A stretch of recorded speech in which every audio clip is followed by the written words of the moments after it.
السلام علیکم ناظرین، خالد اقبال کا سلام قبول کیجیے۔ ملتان صدیوں سے آباد ایک تاریخی شہر ہے۔ اس کی اسی تاریخی اہمیت کے حوالے سے لوگ جاننا چاہتے ہیں کہ اس کی تاریخ کیا ہے۔ ملتان کے اس قدیم قلعہ کوہنہ پر اس وقت میں اپنے ایک معزز مہمان سید خالد جاوید بخاری صاحب کے ساتھ موجود ہوں۔ آپ محقق ہیں اور تاریخ دان ہیں، تاریخ سے خاصی دلچسپی ہے، تو آج ہم ان سے جانیں گے کہ ملتان کا جو آغاز ہے وہ کہا جاتا ہے کہ ایک ٹیلہ تھا یا ایک اونچی جگہ یا اونچا ایک مقام تھا جہاں پر قلعہ کوہنہ اس وقت موجود ہے۔ تو قلعہ کوہنہ کب وجود میں آیا، اس کی ابتدا کیسے ہوئی، کس نے اس کی بنیاد رکھی، اس سوال کو ہم لے کے چلتے ہیں جناب سید خالد جاوید بخاری صاحب کے پاس۔ جی سر، بہت شکریہ، آپ نے مجھے ٹائم دیا۔ پہلی بات تو یہ ہے کہ 3 ہجری میں جب منوج راجپوتوں کا راج تھا، جو اس وقت انڈیا میں جو اتر پردیش ہے، یہ ان کا ہیڈ کوارٹر تھا اور یہ ملتان بھی ان کے زیر سایہ آ گیا۔ اس وقت بھی یہ قلعہ موجود تھا۔ اب یہ قلعہ کیسے بنا؟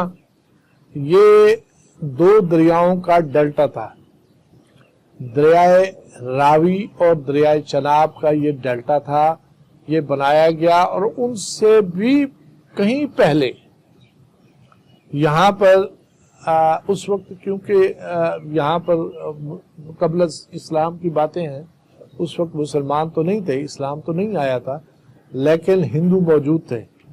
انہوں نے یہاں پر ایک سورج مندر بنایا تھا، اور سورج مندر کے بارے میں، اس کے محل وقوع کے بارے میں ہمارے پاس جو ایویڈنس جو موجود ہیں، وہ ایک چائنا کے سیاح تھے ہیون سانگ، اور دوسرا ہے چاچ نامہ، وہ بھی قدیم سندھ کی تاریخ ہے۔ سندھ کی تاریخ ہے۔ چاچ نامہ، یہ وہی چاچ نامہ ہے کہ وہ چاچ نے راجہ داہر کی والدہ سے شادی کی تھی، اور جس میں سے راجہ داہر اپنے پہلے والد میں سے تھا، پیدا ہوا ہوتا، یہ اس کا والد فوت ہو گیا تھا، پھر چاچ نے اس کی والدہ سے شادی کی تھی، اس کا یعنی سوتیلا باپ تھا، اس نے پھر یہ چاچ نامہ لکھا تھا، اور اس کے کافی دیر کے بعد لکھا، اور یہ بڑی معتبر کتاب تاریخ کی اس میں زمرے میں آتی ہے۔ اس میں بھی لکھا گیا ہے کہ یہ قلعے کے اوپر جو شمال کی جانب یہاں پر بلڈنگز ہوا کرتی تھی، یعنی وہ جو کچھ لوگ رہتے تھے یا جو باہر سے لوگ آتے تھے ان کے لیے رکھا گیا ہوگا، یا اس زمانے میں جو حکومتیں تھیں ان کا کوئی ہیڈ کوارٹر ہوا کرتا ہوگا۔ اور اس کے بالکل سامنے جو ہے، یہ درمیان میں ایک سورج مندر تھا۔ یہ یوں سمجھ لیں کہ حضرت شاہ رکن عالم رحمت اللہ علیہ کے مزار کے جو بالکل سامنے، جو اس وقت وہ پلین لینڈ ہے، گرین بیلٹ ہے، اس گرین بیلٹ سے لے کر اور جہاں پر یہ 1122 کا اب آفس ہے، یہ جگہ، یہ غالباً یہ سورج مندر کی یہ قیاس کیا جا سکتا ہے کہ یہاں ہوگا، اس بنیاد پر، اس چاچ نامے کی بنیاد پر اور ہیونگ سانگ کی اس کی بنیاد پر ہم یہ کہہ سکتے ہیں کہ یہاں پر وہ تھا۔ یہ تو ہے اس کی آبادی کا۔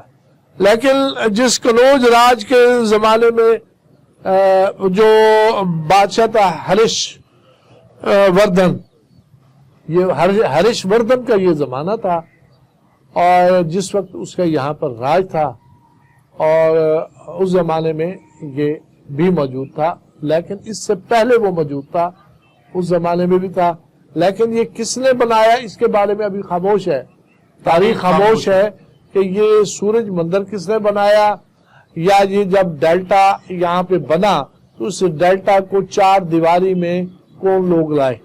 یہ اس قبل اسلام سے بہت پرانی، یعنی حضرت یوسف کہہ لیں کہ حضرت نوح علیہ السلام کے بعد میں کچھ ہوا ہوگا، تو وہ ابھی تک وہ ہے۔ ہندو متون میں بھی ان کے اساطیر میں بھی اس کا کوئی حوالہ نہیں ملتا۔ سر یہ فرمائیں کہ یہ جو آپ نے تاریخی طور پہ بتایا ہے، یہاں جو قدیم ہندو آباد تھے ان کی آخر ایک تہذیب تھی، وہ اس شہر سے لے کے سندھ اور اتر پردیش تک پھیلی ہوئی تھی، جی تو وہ اس کے آثار یا وہ تاریخ کن بھول بھلائیوں میں گم ہو گئی ہے، کچھ اس کے بارے میں بتائیں۔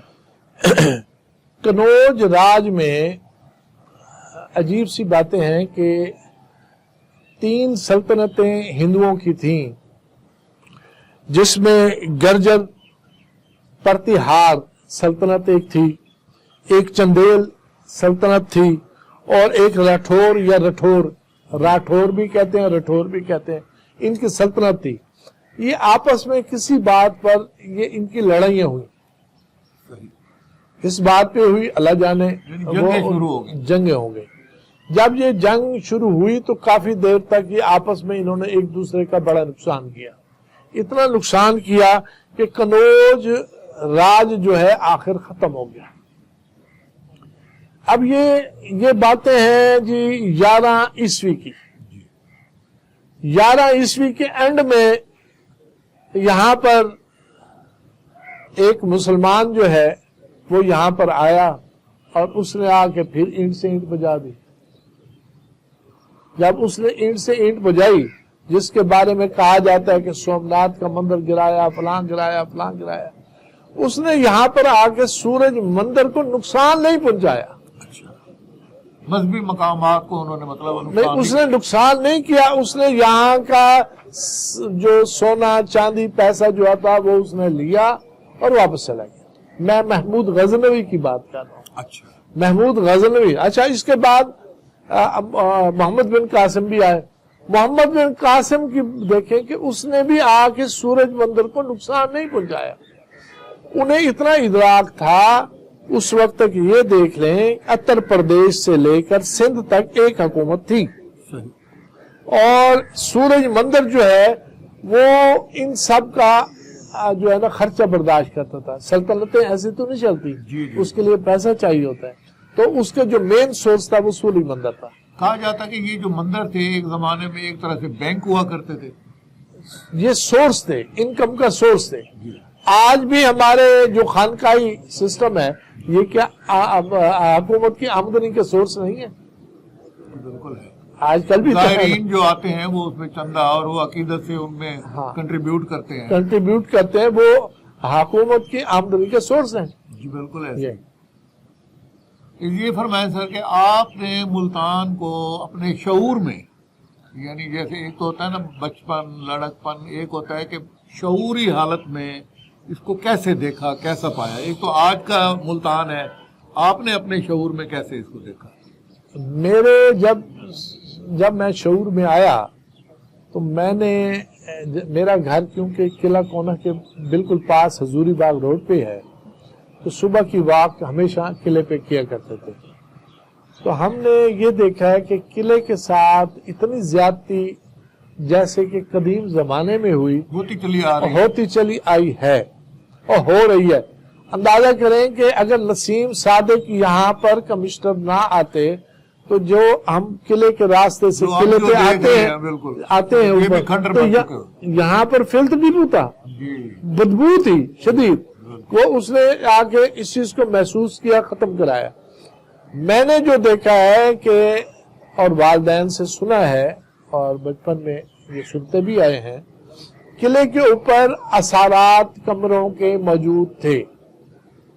اب ہمارا شعور جو ہے کارپوریشن کے جو یہاں پر انتظامیہ کے جو لوگ تھے ان کے شعور کی میں آپ کو بات بتا رہا ہوں، انہیں یہ شعور نہیں تھا کہ آثار قدیمہ کو کیسے قائم رکھنا ہے، پریزرو کیسے کرنا ہے، اس کی اہمیت کیا ہے۔ وہ اہمیت سے آ رہی تھے۔ انہوں نے کیا کیا، انہوں نے دیکھا کہ 1952 میں کہ جناب یہاں پر جو لوگ مائگریٹ کر کے آ رہے ہیں اور وہ قصر پرسی کی حالت میں ہیں، وہ پریشان ہیں اور وہ یہاں آ کے خودکشیاں کرتے ہیں۔ انہوں نے کہا جی یہاں پر خودکشیاں ہوتے ہیں، لہٰذا یہ کمرے گرا دیں۔ انہوں نے کمرے گروا دیے۔ پھر ایسا ایسا کر کے یہ 1973 میں حضرت بہاؤالدین زکریا رحمۃ اللہ علیہ کے مزار کے اندر جو ہے کمرے موجود تھے جسے مدرسہ بیائیہ کام دیتے ہیں. جی پہلی یونیورسٹی بھی کہا جاتا ہے. جی ہاں وہ کمرے میرے سامنے گرے ہیں, وہ ہم نے دیکھا ہے ہمارے سن شعور میں جو دیکھا ہے. جی جی ایسے ہی شاہ رکن عالم کے ادھر ہم نے کمرے گرتے دیکھے, قبریں گرتی دیکھی, انہیں پلین ہوتا ہوا دیکھا. یعنی کہنے کا مقصد قابل افسوس بات ہے کہ جو ہم نے پریزرو نہیں کیا اپنی ثقافت کو, اپنی تاریخ کو, یہ جو عمارات ہیں تاریخی, ان کو یعنی محفوظ کرنا چاہیے تھا. آپ اس چیز میں خالد صاحب حیران ہوں گے کہ شاہ رکن عالم رحمت اللہ علیہ کا ٹامب جو ہے یہ یونیسکو کے اس میں ہیریٹیج میں پریلیمنری سٹیج پر ہز ہائنس نے کریم آغا خان صاحب نے انہوں نے کروایا تھا. ٹھیک ہے, بڑے خوشی ہوئی کہ جناب ہمارا بھی ہیریٹیج جو ہے یہ یو این او کے اس پہ آ گیا ہے. لیکن آج تک آپ حیران ہوں گے کہ آثار قدیمہ پنجاب کو اتنا شعور نہیں ہے کہ وہ اس کو فائنل لسٹ میں لے آئیں.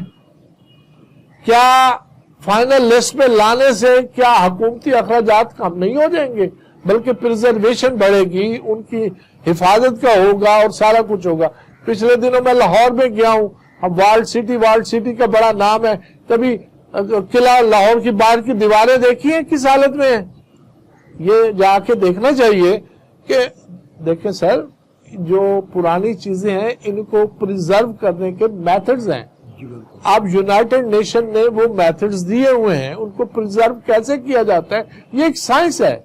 وہ ہم نے یعنی وہاں پر سیمنٹ کا استعمال کبھی بھی نہیں کیا جاتا.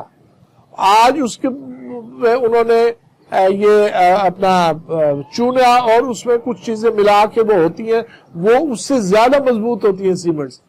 وہ کیا جاتا ہے تاکہ دیواریں جو ہے سانس لے سکیں, تاکہ وہ پرزرو ہو جائیں. لیکن ہمارے ہاں کیا کیا جا رہا ہے, ڈنگ ٹپاؤ کام ہے ایک طرح سے. گھنٹے گھر کو دیکھ لیں, کتنے سال تو اس کے اوپر پانی مارا جاتا رہا کہ بھئی پانی سے چمک جائے گا. یعنی ہم نے کوئی بربادی کی کوئی حد کی نہیں, ناقبت اندیشی ہے. بالکل ناقبت اندیشی ہے. اور میں سمجھتا ہوں یہ جہالت ہے, اور اس جہالت جو ہے وہ ہمارے ادھر بہت زیادہ پھیلی ہوئی ہے. سر آپ ماشاءاللہ مورخ ہیں, محقق ہیں, تاریخ سے آپ کو ایک گہری دلچسپی ہے.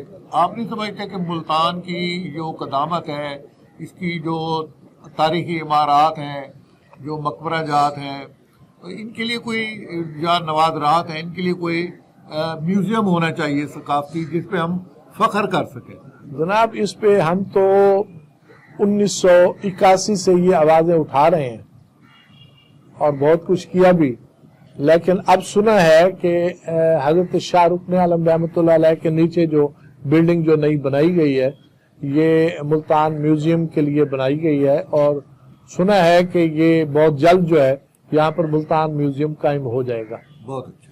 یہ ایک نوید ہے, وہ ہمارے دوست ہیں مزمل شاہ صاحب, بائکسٹ ہیں, تو وہ انہوں نے بھی اپنی پوسٹ پہ مجھے بتایا کہ اور انہوں نے وزٹ بھی کیا اور بتایا بھی صحیح کہ یہاں پہ اب قائم ہو رہا ہے. جی بہت شکریہ. آج آپ نے ہمارے ناظرین کو اور سامعین کو بہت تاریخی حوالے سے معلومات پہنچائیں. انشاءاللہ یہ سیگمنٹ ہمارا چلتا رہے گا. جناب خالد جاوید بخاری صاحب کے ساتھ دوبارہ پھر حاضر ہوں گے. اس وقت اجازت دیجیے. اللہ حافظ.